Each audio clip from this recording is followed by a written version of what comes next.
بارکالله کاری ندارید. خداحافظ شما. این هفته خبر تو خبر داره براتون از جدیدترین تحولات جهانی که عمامه عظما رو حسابی پریشون کرده و تنها کاری که براش مونده اینه که صورتش رو با سیلی تنش‌زدایی سرخ نگه داره. سخنگوی وزارت امور خارجه گفت ایران همواره خواهان تنش‌زدایی در شبه جزیره کره بوده است. قاسمی افزود ایران از تلاش‌ها و اقدامات سران کره شمالی و کره جنوبی در مسیر تنش‌زدایی و عادی‌سازی روابط بین دو کشور استقبال می‌کند. قاسمی گفت تجربه 40 ساله ایران به ویژه تجربه اخیر در موضوع برجام نشان می‌دهد دولت آمریکا بازیگر قابل اعتماد نیست و التزامی به تعهدات بین‌المللی خود ندارد. بله، این تجربه برجام برای آخوندا خیلی دردناک شده. اینا دنبال این بودن که از آب برجام ماهی بگیرن، اما حالا با چنین صحنه‌ای مواجه شدن. دور واحد باذن الله يعني ان شاء الله.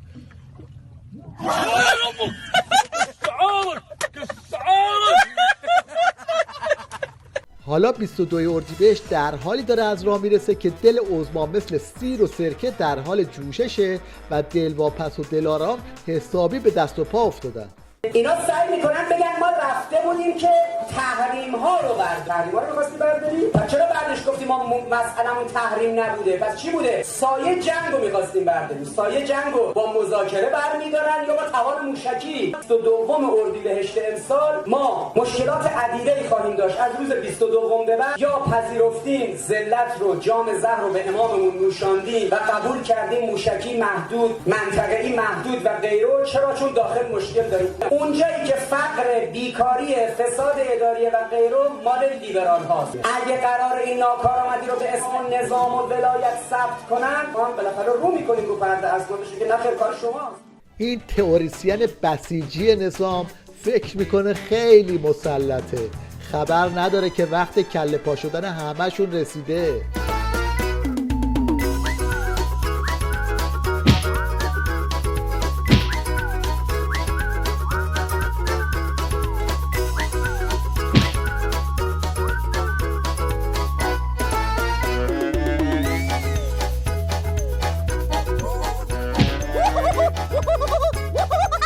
پاسدار قاسمی هم طبق معمول آمپر چسبونده و دنبال تصفیه حساب با شیخ فریه. تنها کاری که این روزها تو نظام ولایت رونق داره همین هارت و پورت کردن هاست. 3 هست دارن تفکر امام رو تو دانشگاه من شخ میزنن. یه بار سید حسن ندیدم، ولی با فوتبالیستا دیدم، با فرانسه دیدم. پشت سر آقا وای نمیسید چون 2 مرتبه میان شعارهای فریبنده. اگر به اینها رأی بدید جنگ میشه دوباره، چون اینا نمیخوان با آمریکا و اصلاح کرد. ما میخواهیم تعامل کنیم. ما سیادت کدخدا را پذیرفته ایم. ما داشتیم برجام را امضا میکردیم، جناح مقابل در اینجا شهرک‌های موشکی خود را نشان دادند و روی موشک‌هایشان هم یک چیزی نوشته شده بود. چی می نوشتیم؟ می نوشتیم صنعت پشمک حاج عبدالله علی برکت الله. اینا همون پاسدارایی هن که جای جاش با صدای یه بوق غلاف میکنن.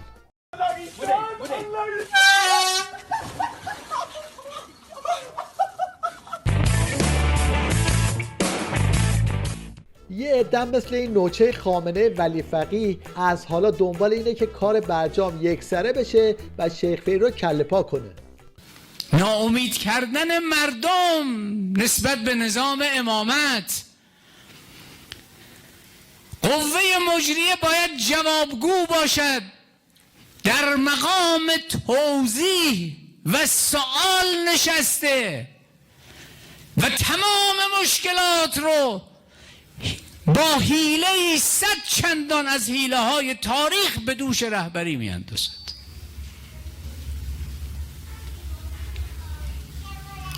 و بعد هم آدرس می دهد موشک، مقاومت. این همه خبر حملات موشکی به پایگاه‌های نظام تو سوریه منتشر شد، اما پاسدارا و بسیجی‌ها جرأت یه ترقه در کردن هم نداشتن. به جاش جوجه بسیجی‌هایی مثل این تا دلتون بخواد خالی بستن و چاخان سر هم کردن. من یه چیز در مورد حوزه موشکی به شما بگم. اینایی که میگم به چشم میدم. نقطه زنی در حد زدن ماشین در حال حرکته. برادرای داعشی داشتن قلیون میکشیدن، 14-15 نفر. موشک از پهپاد شلیک شد. رفت جلو همینجوری از وضوح بیشتر شد. آخرین تصویری که از این دیدید یه دونه از این تکفیر شیلنگ قلیون تو دستش اینجوری.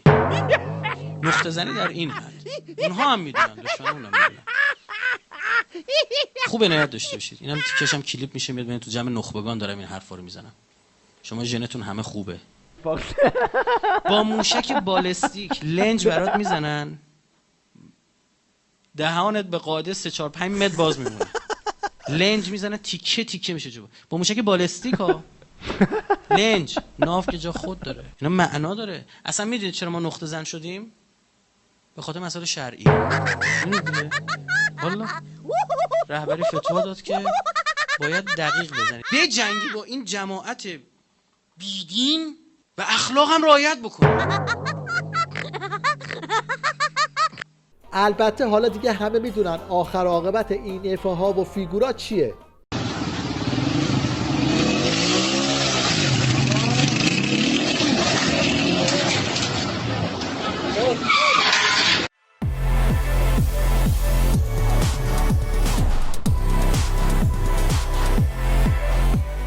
این هم یه نمونه دیگه از نمایش‌های نظامی عظما که مرغ پخته رو به خنده میندازه.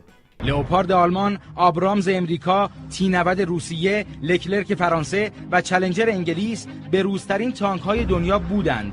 این تانک ما در لبه دانش و فناوری امروز جهان در حوزه طراحی، توسعه و ساخت تانک هستش. از انتخاب مواد بگیریم تا ساخت زیر سیستم ها و نهایتاً مجموعه سیستم تانک رو خودشون طراحی و تولید کردن. تانک های ما با حفاظت زرهی بالا، قدرت آتش مثال زدنی و تحرک پذیری شگرفی که دارند، می توانند رزمنده قدر قدرتی در میدان رزم باشند. می توانند معادلات رزم را برهم زنند. البته نظام برای مقابله با تهدیدات فقط از این تانک‌های اسباب بازی نداره، موشک دستساز هم داره که خیلی خطرناکه.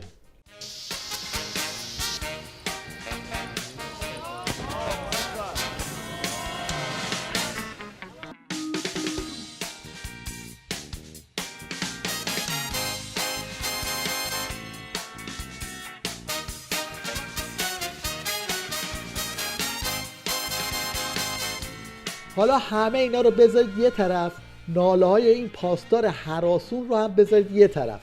رئیس ستاد مشترک نیروهای مسلح آخوندا میگه اصلا پول نداریم حقوق سربازا رو بدیم. آخه کدوم جنگ، کدوم دفاع؟ کادر حقوق بگیر برای نیروهای مسلح معادل 5 سرباز هست. یعنی اینی که بعضن گفته میشه ما سرباز حرفه‌ای بگیریم و سربازی رو از اجباری بودن در بیاریم، ما نسبت به این موافق هستیم، اما کشور توان این کار رو نداره. مجلس شورای اسلامی حقوقی رو که برای سربازان وظیفه تصویب کرده و ابلاغ کرده، ما الان حدود 13% رو پرداخت میکنیم.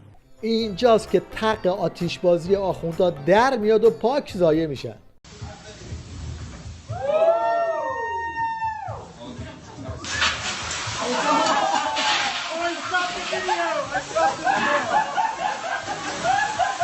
از اون طرف تو وضعیت قاراش میشه نظام، دعوای شیخ فری و سپاه هم روز به روز بالا میگیره. یه نمونه از نیش و کنایه‌های شیخ فری به سپاه این بود: همواره ارتش در چارچوب قانون با اینکه سیاست را خوب میفهمد، اما هرگز در بازی‌های سیاسی وارد نشده است. امروز در هیچ فسادی در جامعه و کشور ما نامی از امیران و بزرگان ارتش وجود ندارد. البته سپاه هم پیام شیخ فری رو گرفت و رسیدش رو اینطوری داد. یعنی اگر یه روز آقای روحانی متلک نندازه نمیشه اصلا اون روزو نداریم. یعنی حتما باید یه جوری دو پهلو صحبت بکنه. وسط ارتش در شرایطی که نیاز به وحدت داریم هی متلک میندازه به سپاه. الله اکبر. وظیفه سپاه ایجاد امنیته که داره کارش انجام میده. بودجه‌ش هم که بریدین ولی هنوز داره کارش انجام میده. سوال دارم آقای روحانی، شما وظیفتون رو آیا انجام دادین یا نه؟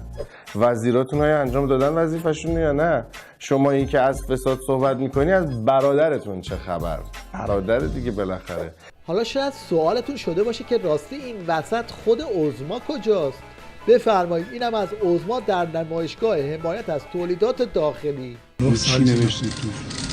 موانعی اصلی که باعث میشه که تولید ایرانی مصرف بشه. خب اینا رو من باید بدم با آقای ربیعی.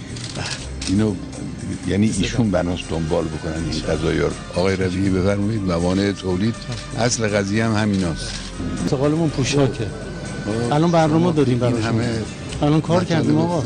اینا رو اتصال بازار بین‌المللی من اگه دارش بودم هیئت دولت یقمو پاره می‌کرد برای قضیه واردات و اینها. این محصولات رو صادر می‌کنیم به کشورهای اروپایی از جمله آلمان، فرانسه، خیلی کشورهای صادر می‌کنیم. کارهای شما از این شکلات‌های خارجی خیلی بهتره. البته خود عظما بهتر از هر کسی میدونه که این ادا و اطوارا و خیم شب‌بازی‌ها 2000 هم نمیارزه و به قول این بوفالوی عمامه‌دار مردم بهشون دهنکجی میکنن. این دهنکجی به رهبری نیست. رهبری میگه حمایت از کالای داخلی، حمایت از تولید داخلی.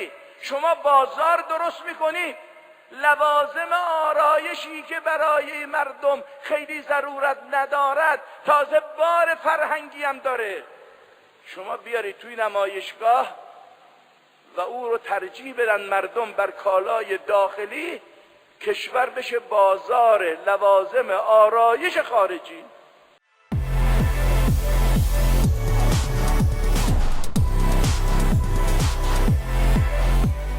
حالا که صحبت از نمایش و فیگور و این حرفا شد، استندآپ کمدی شیخ فرید در راستای حمایت از تولید داخلی رو هم ملاحظه کنید. میگن یه روز صبح همین آقای جدید در آمریکا داشته صبحانه میخورده و با خانم و بچه‌هاش راجع به ایران، علیه ایران صحبت میکرده. دامادش بهش گفته حواست باشه این پنیری که داری میخوری ایرانی ها. شیخ فری رفته بود تبریز برای بازارگرمی، مردم جوابش رو اینطوری دادن: محبوب هر ایرانی، ماشاءالله، محبوب هر ایرانی، محبوب هر ایرانی، صل علی محمد. از قدیم گفتن چوب رو که برداری گربه حساب کار خودش رو میکنه. آخوندان دیدن هوا پسه، هر کدوم به شکلی رفتن تو نخ اپوزیسیون نمایی و ژست انتقادی. کشوری که هست در آن ساز و موسیقی حرام، در سرود ملیش شیپور میخواهد چه کار. ما که دیگر از زمین و آسمان فیلتر شدیم، فیلم هامان فیلتر و سانسور میخواهد چه کار. در دهی که سالها از بیخ بختش خفته است، پاسبانش این همه کافور میخواهد چه کار. دزدها با رشوه چون از هر دری رد میشوند، پس دم در افسر و مأمور میخواهد چه کار. سارقی که خورده یک جا نصف بیت المال را، چهره شطرنجی و مستور میخواهد چه کار. همه این تقلاها برای اینه که خطر از بیخ گوششون رد بشه.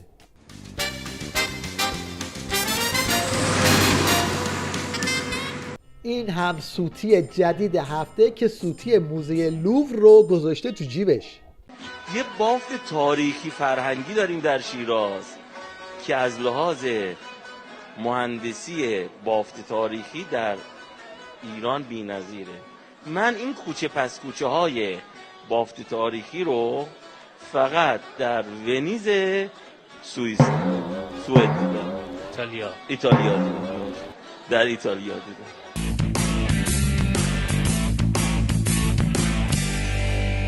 این مجری تیویریش اومده خودش رو فارغ التحصیل زبان انگلیسی معرفی کرده.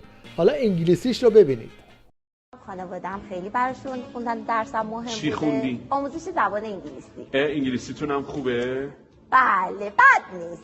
خاله شادونه الان میتونه با بچه ها 2 دقیقه انگلیسی حرف بزنه. She's خاله شادونه would like to. Thank you. Good morning. I'm very happy this program now song and because Mr. Reza Rashidpur it's very good professional showman and I'm very happy this here. It's morning is very good because I'm here. Thank you and I am window.